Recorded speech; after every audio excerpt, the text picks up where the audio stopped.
Now I'm going to show us how to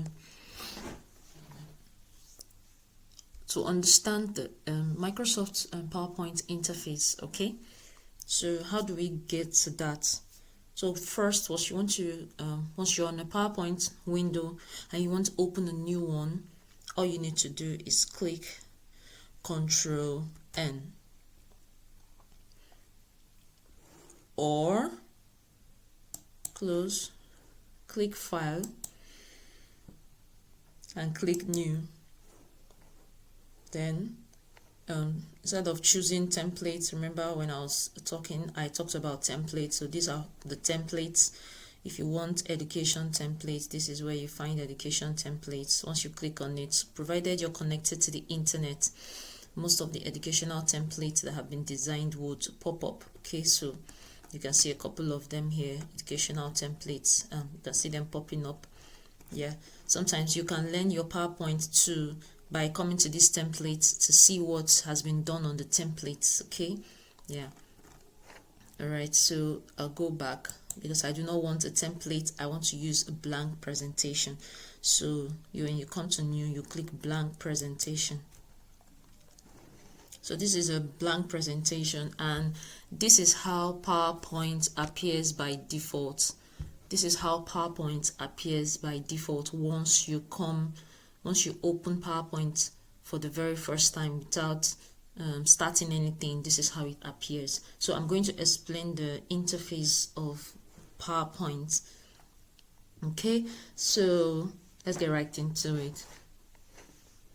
So the place where you see this white space is called our slides. This is the default slide that PowerPoint appears with. Okay, and these boxes, these things you see in here where you have to type your text, are called placeholders. These are placeholders. So placeholders is the place where you type in your text. If you insert a new layout, you see more placeholders. So this is a placeholder too. This is let's check what type of layout is this. Okay, this is a 2 content layout. So this is the title, is where you add a title. This is where you can insert your text, and you can also insert pictures from here too. Once you click here, you'll be able to insert pictures from this device, from the web. You can insert icons, you can insert stock images. So this is another type of layout, slide layout. So if you wanted another layout, you go to the home tab, new slide, and this is the blank layout. This is a blank layout. Okay, so let me start with the first one. So for instance, so this is what we call your working area. Okay, this is your working area on PowerPoint. This is the working area. This is where you do all the work you want to do in here. Okay, and these things here, now we have slide 1, slide 2, slide 3. So these are your slides. So all your slides stacks up on this side. Okay, now at the very top here where you see this disk, save, undo, redo, quick print, sorry, start from beginning, that's slideshow, new, and quick print. So all these are like what you may likely need most of the time. So you can come up here and customize them. You can come up to the quick access toolbar to customize them. So this is called the quick access toolbar, and every Microsoft package or software comes with the quick access toolbar. This is how they always come by default. There's always a quick access toolbar here. There's a title bar, and there are control buttons. So how do you customize the quick access toolbar? You click on this more menu here, and then so if I didn't want new, I'll take it off. If I didn't want quick print, I'll take it off. And if I wanted to insert, customize something else, I just fix it. Let's say I want to customize open, and I'll just fix open. So meaning whenever I want to open a PowerPoint presentation that I have already done, I do not need to go through file.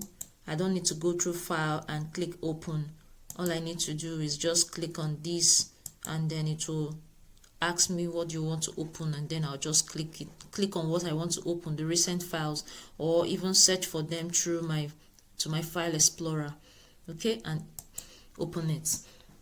So that's the quick access toolbar. Now right here where you see presentation 2-PowerPoint, this is called the title bar. So whatever you save your work with, whatever you save, whatever name you give this PowerPoint presentation, it appears here showing that, oh, this has been saved. It's no more presentation 2. It has been saved with a proper name. Okay, so these are the control buttons. We have minimize. If you click minimize, it just restores, it takes it down, and you can come back to your taskbar and bring it back up. And then this is restore down or maximize. So right now the window is fitting into my screen, but if I don't want that, I'll restore down. And once you restore down, it shrinks the window, it makes it smaller. But if you do not want it small this way, you maximize. This is the control button. The close button means to close down the software if you're not working anymore, if you're working with a presentation, you can close it. Okay, so we don't want to close right now. Okay, now on this part we have the ribbon. So this is the ribbon. This part where you see the white space is the ribbon. Okay, so these are ribbons, and for every ribbon there is a tab. So these are tabs: home, insert, draw, design, transitions, animations. So I'm using a newer version of Microsoft, so that's the reason why mine will look different. But other versions that will look like mine are 2019 Microsoft Office, 2021, 2024, and the paid version of Microsoft Office. 2016 is still very good too, but there's just some features that you may not see. Okay, but 2016 is still a very good option. If you have 2016 installed on your computer, is a very good option. Okay, 2013 is not bad, just that there are just the interfaces. The interface will look different from what you can see on my system, but doesn't mean that you don't have most of the features that I'm talking about there. All right, so these are called tabs, and under every tab there is a group. So on the home tab you have clipboard group, you have slide group, you have font group, you have paragraph, you have drawing, editing, voice, and add-ins for this home tab. If you come to the insert tab, you have slides, you have tables, you have images, camera, illustration, links, comment, text, symbols, and media. So every tab has groups under them. Have groups, more meaning more tools, things you can navigate. Okay, all right. And then when you click on anything that is inserted, like I just clicked on this placeholder, because this placeholder is in form of a shape, so you will see a pop-up here that says shape format, meaning what do you want to do with this shape that you have selected. So this shape format or picture format, whenever you see any pop-up that is unusual, aside the main tabs that are on Microsoft PowerPoint, that means you selected something or you inserted something, and that's why that pop-up happens. Okay, so that pop-up is always for whatever you selected, for you to modify the certain things you select or insert in PowerPoint. Okay, it happens the same thing. It happens that way also for Microsoft Word. Okay, so tabs, ribbon, this is your ribbon, the tab, and groups. Okay, now there's this tab that stands out, which is the file tab. The file tab takes us to the backstage of PowerPoint.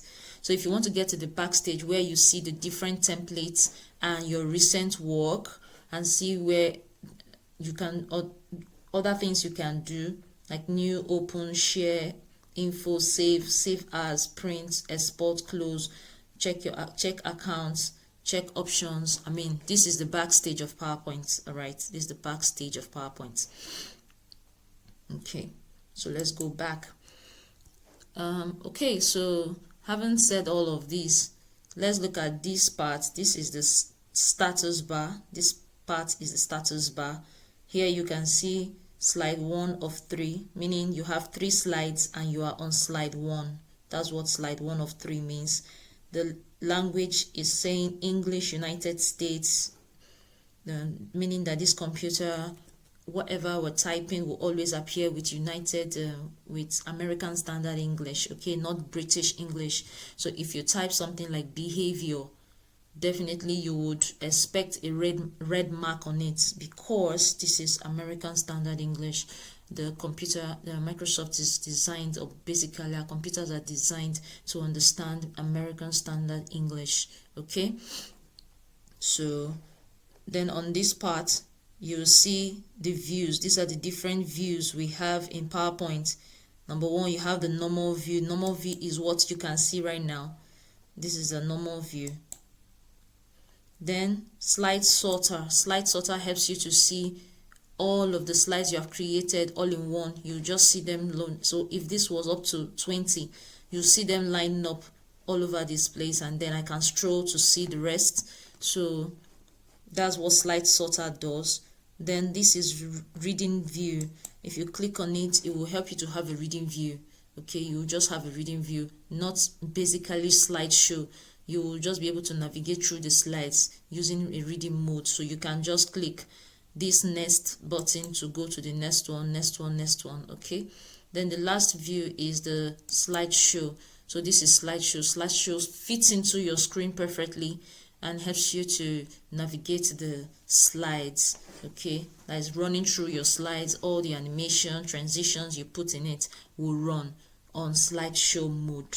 Okay, so and whenever you want to exit from slideshow mode, you click escape key. You press the escape key, or you use these 3 dots and click end show. Well, let me use the escape key on my keyboard. Yeah, so I'll go back to normal mode now. Okay, so I'm back to normal mode. So that's how the slide sorter, those are the views you see on slide sorter. So if I explain these 4 views, you have normal, slide sorter, reading view, and slideshow view. Okay, so this button, this place, it means to zoom. So if I wanted to zoom in on this slide, I'll just use this plus sign. I'll keep zooming, and if I wanted to zoom out, I'll use this minus sign to zoom out. Okay, so this center part is like the default, so that's like your normal zoom. Okay, but the truth is you want to be able to see your slide dimension properly, so you know how to fit in whatever you're doing. So just bring it back a little. Okay, so this is it. Now let's explain the tabs. On home tab, we have clipboard, mean this is paste. So whatever you cut, you can paste. Wherever you copy, you can paste. Format painter helps you to copy a particular format on a text and bring it to another place. So let me show you what format painter does. So let's say I wanted to type now here, and I wanted the same format to be on this. So I just copy and double click on format painter, and I'll just highlight this. Okay, I didn't type anything there, so let me type something. So I'll type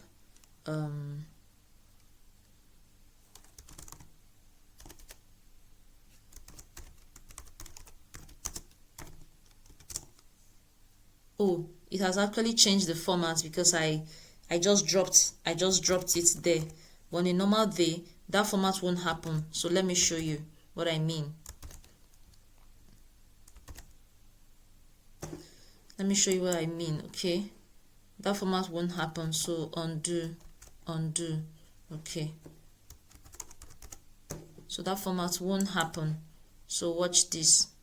That's now, and whatever you type here will remain the way it is.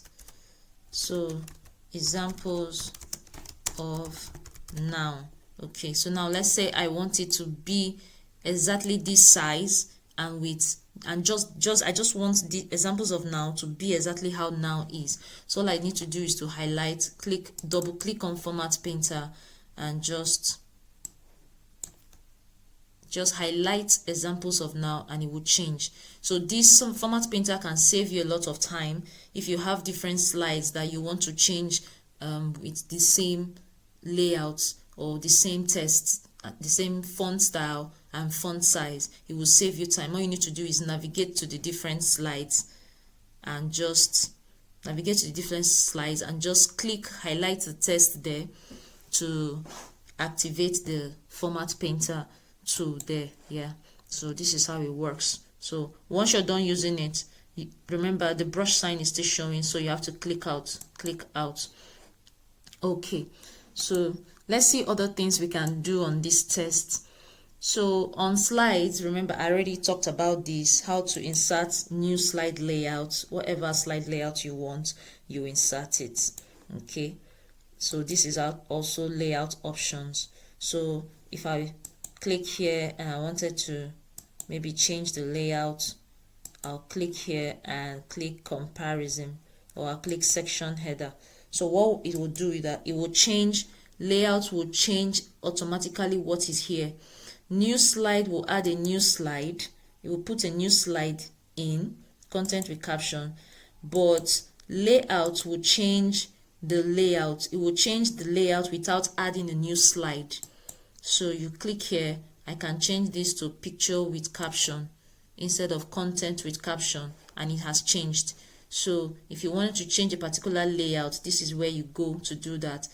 New slide will only add a new slide, meaning if I click on new slide, it will make it slide 5. I will have like a slide 5.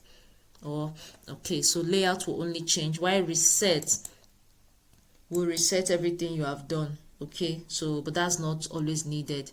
Section, you add a section. Once you add a section, it has divided this one, meaning you have section 1 and you have a section 1, which is your default section, and you have another section, and you can title that section. Okay, so this is what I mean when I said use section headers. So you can divide this section. You can say, oh, section, this is section B. Okay, so let's say you have a section A here, I have a section B, and you're trying to do something. Okay, so that's just it. When you have section B, you are talking about something else, and you have your default section up here. Okay, so that's just how this place work. So let's go back to our test. Now we want to work with the fonts, and this test you see here is what we call fonts. So right here you can change the font style. Here, click here, change the font style. So let's say I wanted this style, I'll click on it, aesthetic moments, and I wanted to change the size from 60 to maybe 72. I'll change it. And also if you want to increase the size, also the font size, you can do that through this part, increase, and you can also decrease it from this point. This is a tool to decrease fonts and to increase fonts. Now this is a tool that makes your text bold, this italic, this is underline if you wanted it underline. This is text shadow. If you click on it, it adds a shadow to your text. And this is, so I don't want that. So this is strike through. You use this when you want to edit a particular slide or edit a particular work that was sent to you. Okay, so I don't need to strike anything. Now this is what we call character spacing. Character spacing, so what this does is that it spaces the text, it spaces the character, one character at a time. It gives it a good number of space so that they are not actually very closely knitted together. Okay, so how can I also add more spacing? So if I think I've exhausted all the spacing I have, the very last one is very loose, and I think I still want to add more space to that text, I'll just click on more spacing, and then I'll come here. This is expanded by 6, so I'll say, oh, expanded by 25, and I'll click OK, and so you see how the text just expands. So the character just separates and creates that space. Okay, so this part is to change the case. So this is actually sentence case. Sentence case means the first letter will be capital and others are small. Okay, so if I didn't want that, I would, if I want to change everything to small, so you come to lowercase. So just for, in case you make a mistake, you're trying to work on something and you mistakenly type everything in small capital letters. Okay, so, and you wanted to change it to maybe a sentence cakes or small letters. So this is how you do it. So for instance, I wanted all of these to be in capital. All I need to do is come here to send to, I'll come here. This is the name, change case. You come there, click and turn it to capital letters. Okay, so this is test highlight. So if you want to lay emphasis on a particular test, that's when you use a highlight color. It's just like the highlighter pen that we always use when we're reading books. Okay, so this is what this does. So it highlights a particular test for you to lay emphasis on that particular test. Okay, so if you do not want that or mistakenly do that, you can click back on it and click no color. But notice that nothing happened. The reason is because I didn't highlight. So now that I've clicked, let me highlight it, and that's it. So you can actually click, select it, then highlight it to take off the color, or you select it first, come there and click no color. Okay, so here this place is, you have to highlight every test before you change anything on that test. It's very important that you highlight. So this is font color. So if I wanted to change this color from black to maybe green, I can do that by going to font color. Now this is to clear all formatting. Now everything I have been doing on this particular noun, I want to clear everything and bring it back to the normal place, where the normal point where it was. That is before I started all of this. I want to bring it back, so I'll clear the formatting. It's back to where it started from. So there's no bold, there's no italic, there's no underline, nothing is there anymore. So everything is back. So this thing is to clear formatting. So for instance, you make a mistake with a particular document, and you're struggling to understand what's happening with this document, and you want to start all over. All you need to do is highlight that document or highlight the text and click clear all formatting. This feature is also in Microsoft Word. You can always do it, especially most times when your documents are scattered. You can always do this. Okay, so that's that for the font group. I have explained everything on the font group. Now the paragraph group. So we're going to explore this now. This is a test, so let's work with this test. Now this test is on center alignment, so this place is to centralize your test. This place is to move it to the left. This place is to move it to the right, and it will move within the placeholders. It won't go out of the placeholder. If you stretch the placeholder, it will still move and position itself. So left, center, and right. So that's just, so it will move within whatever you the placeholder where that test is, or the test box where you position that test. Why this is justify? So justify helps your test to just be orderly. So both the left alignment and right alignment will be equal. Okay, everything just stays equal, it aligns. We mostly need this when we have a very long line of tests. When you have a very long line of tests.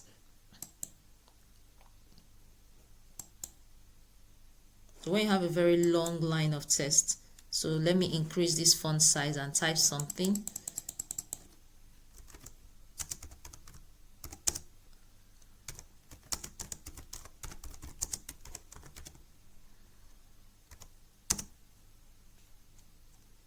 Okay, so this is actually not too long.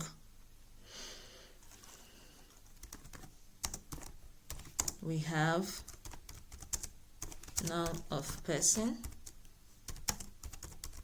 animal, place, or thing. Okay, so now if I wanted to justify this, I want to show you how justify works. So you highlight and click justify. See, it positions it, but it just creates this extra unnecessary space. Okay, so sometimes you may not really need to go through all that. Okay, so but this is what justify those. Okay, most times it's very important for very long line of text that needs to be aligned. For example, when you're typing a story, when you're trying to create a document, a memo, you're trying to send in a letter, this is when this is very important. Okay, so I just click off, but I already explained what justify does, so I'll come back to left alignment. Okay, so still on this test. Now here, this is to add or remove columns, so you may not really understand this, but what this does is that it separates your page into two. Okay, so this page is in two. This page is in twos now. I can type something here and I can type something here. Okay, so I just separated this page to two columns, or perhaps the text to two. So let's say, see, whatever I type will only remain on this position. Whatever I type will remain on this position. So that's just how that works. So you separate the page into two. So you have 0, 1, 2, 3, 4, 5, 6. And from this point you have 1, 2, 3, 4, 5, 6. Okay. So but I don't think that's really needed. So let's bring it back to one column. So this is like two columns. This is two columns. If you see, this has moved to this side and there's another thing on this other side. So let me drag the placeholder again so you see what I mean.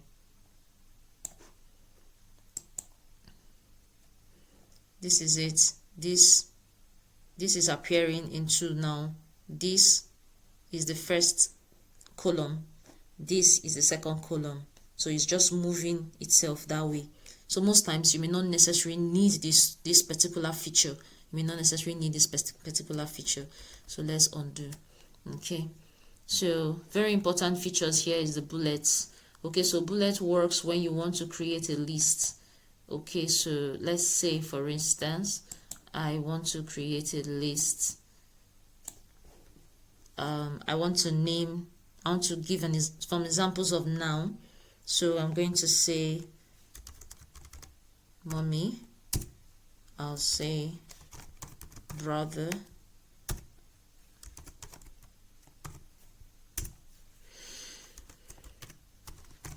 now I can highlight all of these. Since this is a list of items, I can highlight it and come down to bullet point, choose a particular list, choose a particular bullet point I prefer. Okay, so examples of now.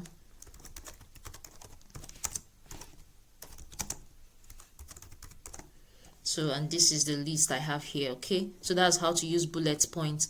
Now what if you didn't want bullet points? You want numbering, so all you need to do is come down to numbering, choose the numbering. So if it's 1, this you want.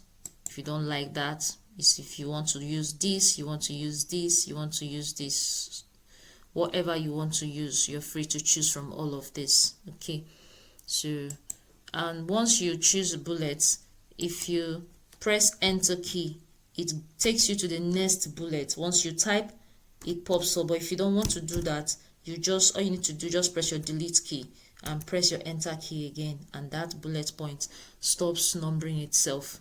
Okay, yep. So that's that about bullets and numbering right here. Now this one is spacing. So let me show you how spacing works using the bullets. Now for instance, I do not like how these items are closely together. Okay, so if I was designing a presentation that I need my audience to focus their eyes on a particular thing, so all I need to do is just highlight and space it. So you can space it through this part where it says line spacing. So this is line spacing. Whenever you see this this icon on any of your Microsoft version, so that's called line spacing. So you click on it and choose, let's say 1.5. 1.5 is cool. That's actually spread it enough. So now it will shrink back because the placeholder is actually small. But once you drag it down, you see that it stretches itself. Yes, it stretches itself. So that's how to add line spacing. So if you type a line of text and you feel like, oh, the spacing is not enough, you want it to have enough space between itself, so just click line spacing and choose. So this is just 1.5, this is 1.0, this is 1.0, this is 2.0. I mean, that's not necessary because it will stretch it more than beyond the dimensions of your slide layout. Okay, so this is cool. So that's that about that. This place is for text direction. So once you click on it, you ask it now, how do you want the text? Do you want the text to rotate all text by 90 degrees? So this is how the text will turn. Do you want it this way? This is how the text will turn. I know there are some things there are some people who turn their text this way. Okay, do you want it stacked? So if you want it stacked, this is what stacked does. Okay, so this is just working with your text direction. So it depends on what you want to create. Okay, so this is an alignment, and this basically works most times for tables. Okay, this basically works most times for table. Okay, so it may not really be necessary in this part. Now if I wanted to convert this to Smart Art Graphics, so that's where this point comes in. I click here and I can convert it to Smart Art Graphics. Like I said, I mentioned Smart Art Graphics when I was explaining during the introduction. So this is Smart Art Graphics. So I can choose this and I can insert pictures of someone here. I can insert a picture of a mommy, let's say from a file. Let's choose a picture and insert that into that graphics. So let's say I wanted this grandmother. I'll click on it and click insert. So the picture will insert close to her. Okay, so if you want it, so that's how you work with Smart Art Graphics that come with picture icons. Now if you do not need those picture icons, there is absolutely no need using them. Okay, so you ignore them. So let me insert this in place of brother icon. Yeah, so that's it. So this is how you work with Smart Art Graphics that have picture that comes with picture placeholders on them. Okay, so for instance, if I still wanted to, now this is a placeholder point. If you click on this place, you select everything. If I wanted to change what was here and I don't want to change it from this place, I can still change it from this part. I can just change that to B. Okay, so you can change that from that point. Yeah, okay, so this is Smart Art Graphics, and whenever you choose a Smart Art Graphics that has picture icons on them, you definitely it means that you want to insert a picture on it. Okay, so that's just how to work with Smart Art Graphics. And from this point you can select it all, click on Smart Art Design. You can see that because you inserted a Smart Art Graphics or converted this line item list to Smart Art, it has popped up here that, oh, Smart Art Design, what are the things you want to do with this Smart Art? So click on it and say, oh, I want to change the color, I don't like the color. So you can click and change the colors. And you can also decide to say, oh, I want some Smart Art styles, I want it to be in 3D form. If you click here, it goes to 3D. It just navigates itself to different 3Ds. So this is another 3D, cartoon 3D like. This is another 3D inset. So you can just play around with the slides and see which one you prefer. Okay, this is polished. Okay, so that's just how to work with Smart Art Graphics. You can see how beautiful this list of items is now looking. Okay, and most times when you want to convert something to Smart Art Graphics, remember you need to put them in bullet points. Very important, put them in bullet points if you need to convert them. Okay, so it just helps the software to know, oh, this is actually a list. This is actually a list, and it will convert it beautifully to Smart Art Graphics. Okay, so those are the things you can do with the Smart Art Graphics. Do you want to format it? Yes, meaning let's say format means, oh, you want to change the color of this one, so you don't want orange and you want to choose a particular color, so red. I can change it to red. Oh, I don't like this, I want to change it to a new color. You can actually do whatever you want to do, you can do. So I just changed that. So I change it by selecting on the particular one I want to change, not the whole of it, because once you select the whole, you cannot change. You can only do this. This is what will happen. If you select everything, you will fill the smart art shape with color, and that's not what you want. Okay, so let's undo that. That's not what we want. So select the particular shape because that's why we call it format. It only works with the shapes within the smart art. All right, so that's that about smart art graphics. I believe we got that. So let's go back to I'm still on home tab. Okay, so I'm still on my home tab. Now these are shapes. Here you can from the home tab, you can still select your shapes in case you want to draw some shapes. You can select your shapes. Now on the shape, this one doesn't come with that point. So on the home tab we have shapes. So let me still go back. What are the things I can do with this shape? I can change the feel. I can change the color of the shape. I can remove the outlines.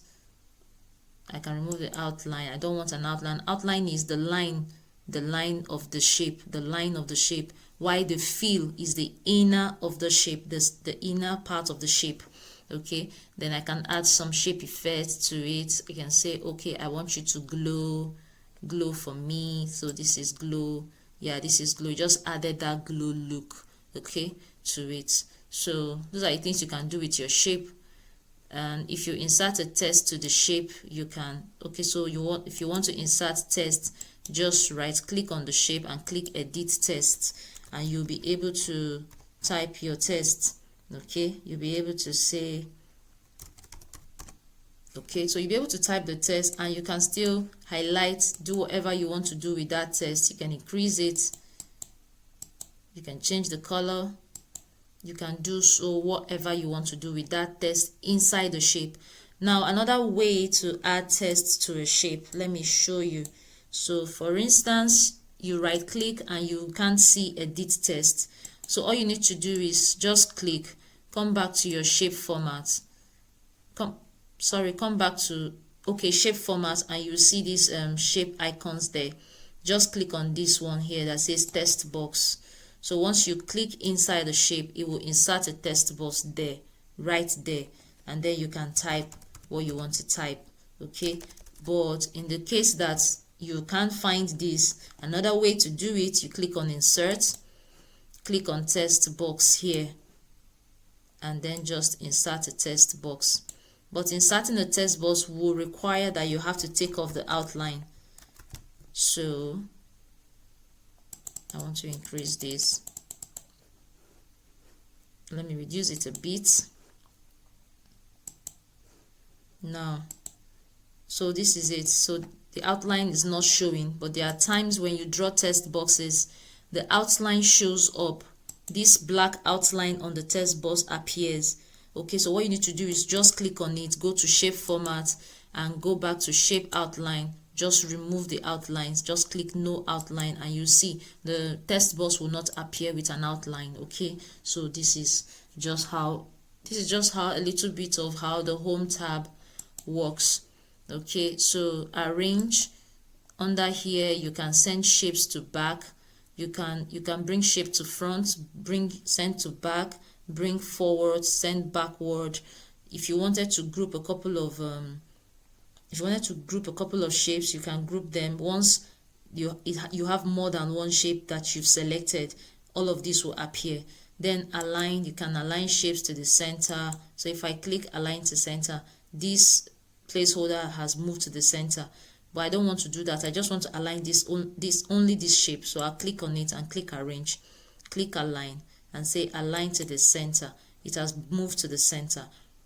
Okay, so in PowerPoint, there's what we call guides and grid lines.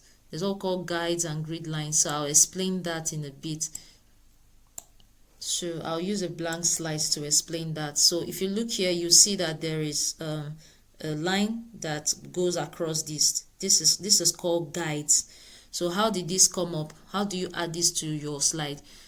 In case you're designing something and you want to be able to align your work properly, you want to know where your center is and all that. So you click on view and check guide. So if I uncheck it, it goes off. When I check it, it comes out. So guides help you to centralize objects. Okay, so for instance, I want to draw a perfect square. I want to draw a square. Now, when you're drawing a square, there's a trick here. If you're drawing a square, you will not be able to know the perfect square. So for you to be able to draw a perfect square, just hold your shift key down and whatever you're drawing will be a perfect square. Very equal, very equal. So now I want to move this shape to the center. So this shape has appeared and my shape format has popped up. So I can just go to arrange group, click align, click center, click align again, and click align to the middle. So it's exactly at the center page. Now, what if you want to draw a circle?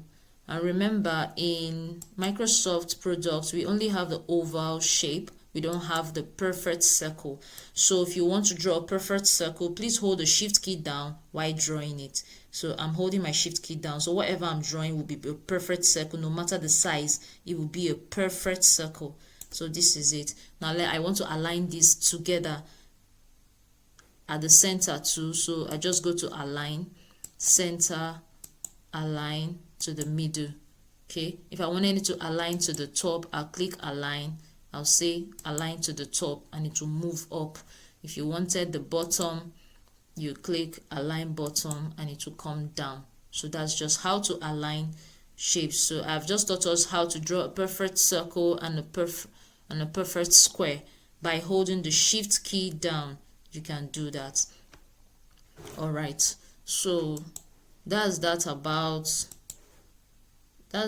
basically about the home tab. Then right here still on the home tab, you can see your shape fill, your shape outline, and shape effect that you see normally once you come into shape format too.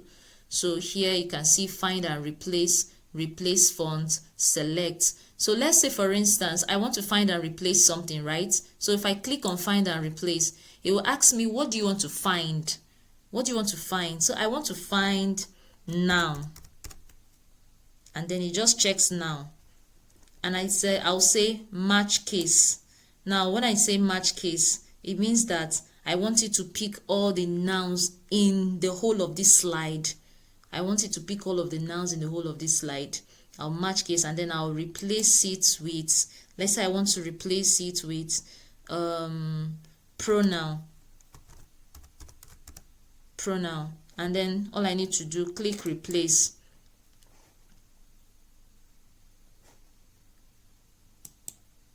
Click replace and click replace. So it's replacing all of it. Remember there were three, so it has replaced every one of them. It has replaced every one of them aside this one here. So I can just go back, remove match case, and just click replace, and it will replace this one too. Okay, so that's just how find and replace works. So it helps you to find something that is in the document, and you can also remove it. So for instance, if I wanted to remove examples of, so all I need to do is, okay, I can come here, I can highlight it.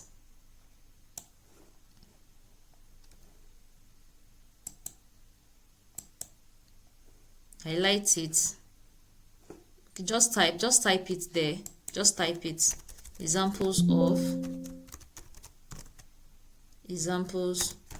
of, and then it will highlight examples of. And if you see here, it's saying one of two, meaning that there are two of them. There are two of these tests, examples of. So it would replace what you want to replace them with. Let's say you just want to take them off entirely. So just delete what is on replace with. Delete it and click replace. It will replace it immediately. Replace it has taken off the first one. If you look here, you see that it's taking off the first one, and it will take off the second one. Replace.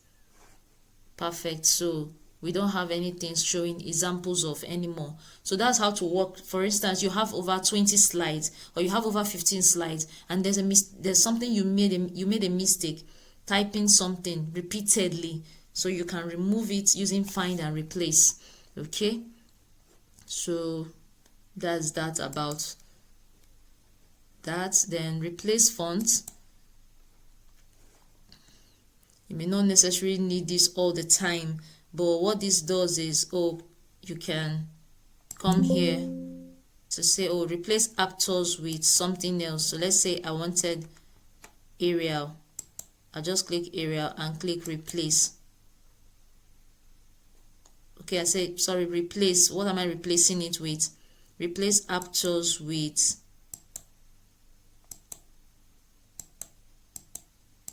Abadi, something like that. So you just click replace. You may not really need this all the time. I mean, I can't remember when last I used that feature. Okay, so but I'm just trying to show us all of these things here. Then we have select all. If you click select all, it will select everything on your slide. Like, you can actually select everything on the slide and press delete key, and that's it. Everything is gone. So let's undo. Remember, undo helps you to bring back your previous action. Okay, so now I can still go back to select and say select objects. So let me click out and click select and select objects. Select and select just objects. So that's not working by default. You can see it's not working by default. Now select selection pane. It will open your selection pane. This is what we call selection pane. So meaning that everything you have on this particular slide has been listed here. You have text box 15. There's a text box 15. If you lock it, you may not be able to move text box 15. This is not text box 15. So let's look for text box 15.